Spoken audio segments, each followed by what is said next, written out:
Is that all right? Yeah, let me try to get this put up. There we go. Okay. Okay.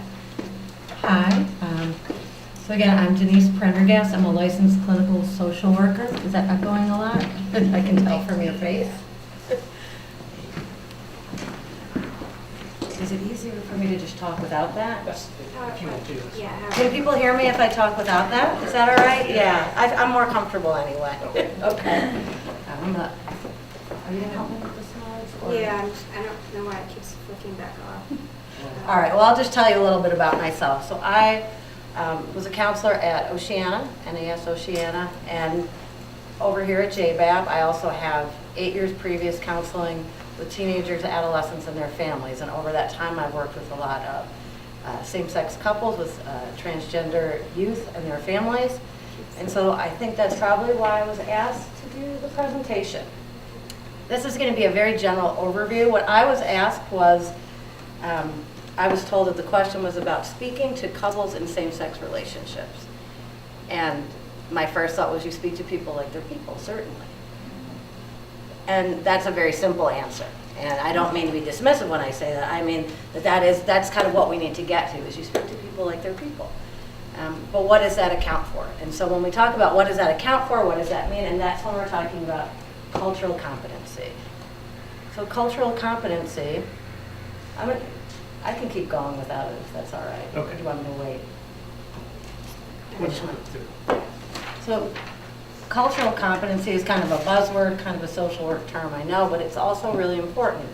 And it means that you are respecting the differences in people who are the same as you are different across different cultural lines. So not, for a simple example, not every girl likes pink, not every boy likes blue. You are allowing for differences. You are looking at people as unique individuals with respect to their cultures, their race, any sort of identifying factor, and differences among that. So people who are transgender are not all the same. People who are gay are not all the same. People who are Latino are not all the same.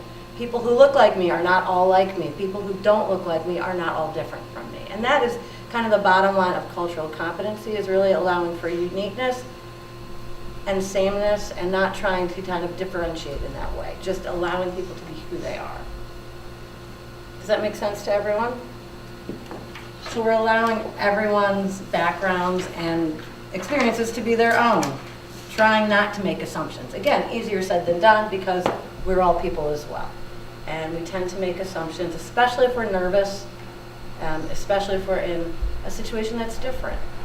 Being aware of that is really awesome. That's kind of all you have to do, is be aware of what gets you, what makes you nervous, and what gets in your way. Again, it's knowing yourself. So as far as key attitudes and approaches, it's not going to work at all, Sorry, huh? it keeps flicking in and out. I'm not sure why. I'm sorry. That's okay. I just feel like I have to read a little more now, and I apologize, but that means I'm going to have to use these. Yeah, I'm not happy to have my hand up, sorry. Yeah, I do. I was practicing on the way over. So, key attitudes and approaches to cultural competency, which means regardless of the various demographic groups, each person is an individual with unique preferences, strengths, and perspectives. Right? So again, not everyone in a particular group is the same. We all have different groups that we belong to. I'm Irish, I'm Scottish, I don't have a kilt. Some people are, I hate haggis. I mean, there's different things about us that are, right? If any of you have had it, right? I don't particularly like the sound of bagpipes, but we don't tell my dad that. We're different. We can identify with a group and be different amongst that group. And so we just want to try the best we can as people when we're working with each other, is to let those assumptions fall by the wayside and learn about each other face to face in a unique manner. Everybody wants to be respected. Everybody wants to be understood. That's kind of the bottom line of it all. We want to be respectful and sometimes more formal with conversation. It's very easy to make assumptions if you're informal. And you don't want to assume anything about someone, especially in today's day and age when people are allowed to be more open about their sexuality, about their gender identification, their gender expression. So if you are assuming things, sometimes you can make a mistake with that. So there are times when you're meeting people for the first time, don't assume someone's straight. Don't assume anything about their gender identification. And you can do that by beginning a conversation with a little more formality. not stiff formality, but just setting down assumptions. The other thing is, and I know there's a lot of things that are progressively changing. Some people don't like that. I think the more people are allowed to be themselves and love who they are, then we're all happier people. That's what I feel about that. So being open-minded to the differences in people. That does not mean that you have to, and I don't like to use air quotes, and I almost did it. That doesn't mean that you have to agree, or if you come from a place, a religion, that you have questions about it, that's okay. That's all right. We're not talking about that. We're not, you don't have to become what someone else is. Right? I went to 12 years of Catholic school. I certainly did not speak to someone different who didn't go to Catholic school, who went to public school, or someone who's Jewish. I don't change my language. I don't have to become Jewish to be friends with a Jewish person, and a Jewish person doesn't have to become Catholic to be friends with me. There's a lot of sometimes fear around that, I think, when we're dealing with sexuality and gender, that really is unnecessary. It's about being open-minded about that person's experience for them, not for you. So it's okay. It's okay to recognize your biases. Just always being respectful and understanding.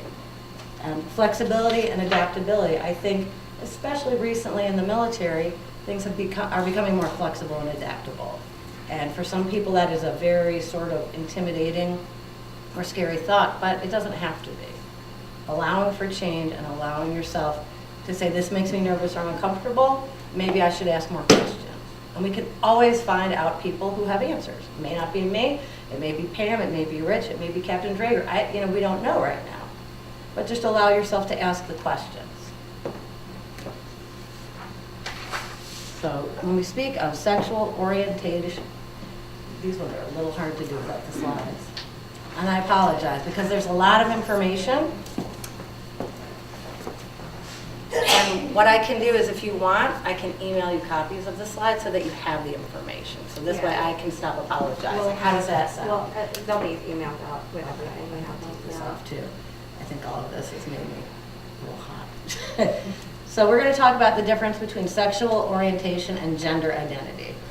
So sexual orientation has to do with who a person is romantically or sexually attracted to, what type of person, what sex of person, that sort of thing. That is your sexual orientation, and that has to do with how you identify yourself in those groups. So that deals with terms like lesbian, straight, gay, bisexual, queer. Those have to do with sexual orientation. That is who you are attracted to and sometimes what community you belong to in terms of that group. That's not the only community you would belong to. Yes? Okay. Gender identity, and you can remember the I is internal, E for external. That'll make sense in a second. Gender identity has to do with how a person feels about themselves, what gender they believe themselves to be as their innermost self. So it's internal beliefs about yourself and your gender and who you are as a person. Does that make sense? And then gender expression has to do with how someone expresses their gender externally, how they dress. It could be their hair. And that, I think when we talk about gender expression, there's a lot of variables. When you look at women in the military and different things that they're allowed to do to express their gender, that varies. And it has varied over time within the military. When it comes to hair, when it comes to nail polish, when it comes to makeup, jewelry, things like that. And that, again, these are all variables. Identity, who you believe yourself to be, who you are as a person internally, expression, how you express that. Does that make sense? Okay, so there's a lot of information. So why is this important? I think as Ombudsman, it's important to look at kind of the history and the difficulties that people who are LGBT have faced throughout the history of the military. It is not an easy road. There are different circumstances. There are different challenges, certainly, that have been faced throughout history. And so I did a little research on this. And the first documented service member to be dismissed from the United States military for homosexuality happened March 11th, 1778. So it goes far back. So that is a long history of a certain type of thinking, isn't it? That someone who is gay is not welcome in the military. So we're dealing with hundreds of years of history of a certain way of thinking. Things that actually was never listed, by the way, officially in the selective service system until 1941. And that would keep you from being included in the draft. So now it is formally stated that if you're homosexual, you cannot serve in the military. But people were kicked out of the military from the 1700s. That did not change. Again, we've got some leaps, and this is why we talk about things happening rapidly now. November 30th, 1993 is when Don't Ask, Don't Tell was signed into law. And I think people saw that as a step forward. It wasn't the step forward necessarily that President Clinton was hoping for. And under Don't Ask, Don't Tell, 13,000 members of the armed services were discharged. So although it seemed like a compromise, really what they've come to find out is it was damaging personally in a lot of ways to people, as well as to the military. September 9th, 2010, District Judge Virginia Phillips ruled that Don't Ask, Don't Tell policy is unconstitutional because it violates the First and the Fifth Amendment rights of people who identify as homosexuals. Freedom, right? Freedom of speech and freedom to protect yourself from any kind of legal, I'm trying to think the right words. Thank you.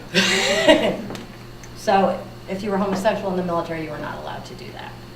So that became unconstitutional. December 22nd, 2010, President Barack Obama signed the repeal into law. 60 days after that, the military statement that they were ready to make the change made the change. On July 1st, 2016, the ban on transgender persons serving in the military was repealed. Right now, current regulations state that someone who is transgender has to dress in the uniform of the gender they were born into, but that is also rapidly changing. And so we're all getting training this month on transgender in the military. So again, it stayed the way it was for a very, very long time. And in the past, really, 20 years is only when we've seen any sort of change. So think about the history and the kind of institutional challenges that presents to someone who identifies as LGBT. And that's why it matters, and that's why there's the cultural competency. Oh, look, is it working? I Don't worry. not, yeah. We're going to be all right. Yeah, and everybody's gonna get an email of this, and We're going to be okay. I don't. So how does that affect ombudsman? As ombudsman, what you do is you serve as the command representative to spouses, parents, extended family members, any kind of loved ones. So as an ombudsman, what are the chances that someone in a family is going to identify as LGBT? I'm going to guess it's pretty high, higher than it was in 1993. And so what you want to make sure is that you are not withholding information, that you are respectfully disseminating information, that you are treating loved ones as loved ones. I'm not going to tell a heterosexual couple's spouse something different than I would tell a homosexual couple's spouse, right? Everyone wants information on their loved ones. Everyone cares. So it's just learning and adjusting your own biases to make sure you're treating people the same. So that is, I think, the most important thing for ombudsman, is to try and remember loved ones are loved ones, right? Love is love is love is love. We all know this. How does that affect reportable issues? Well, certainly it affects anything that's reportable under ombudsman. Domestic violence. Domestic violence occurs statistically as much, if not more. The statistics have varied as of late in same-sex couples. So domestic violence with same-sex couples is reportable. It's within family advocacy. It's reportable to command, and it's something that we want to prevent because there are very specific pressures, as we talked about, because of the challenges. So please be aware, if you see a spouse coming in that looks like they might have some problems, some trouble, you can refer them. You can say, go over to Fleet and Family, go talk to Pam, she's going to hook you up, right? Maybe go get some counseling. Child abuse, same issues. Suicide-related behaviors, very, very important. Very important for all of us. But are there sometimes certain challenges of self-acceptance that are specific to the LGBT community? There really are. There's a far higher rate of suicide in that community than there is in the heterosexual community. So just being aware and being able to, as ombudsman, recognize the signs, use, you all have suicide training, use that. Step in and help. And again, you can do that by addressing your own biases and not being afraid to step in because you're uncomfortable. That's okay to be uncomfortable. We're all uncomfortable sometimes. So some of the challenges for you as ombudsman, some of the challenges that people face in the LGBT community have to do with heterosexism, right? So there's an assumption when someone walks into the room, if a female walks into the room, sometimes in an ombudsman meeting, someone will say, where's your husband stationed? Don't make that assumption. The right question would be, where's your spouse stationed? Because immediately then that person, if their spouse is female, kind of wants to take a step back, they feel different. And you're already feeling different. So it's nice to be able to be more inclusive. Where's your spouse stationed? Oh, there's no assumptions made. And it may seem very simple, but it's all about inclusivity, especially I think for the ombudsman. You want to create a family, you want to create a team, you want to support each other. So where's your spouse stationed? Or things, little sort of jargons of that nature. We talked a little bit about religious beliefs. Some people have very strong religious beliefs, and that's fine. You don't have, again, Catholic, Jewish, I mean, no, you don't have to change who you are in order to be respectful to another person. There's nothing in any writing of any religion that says be mean to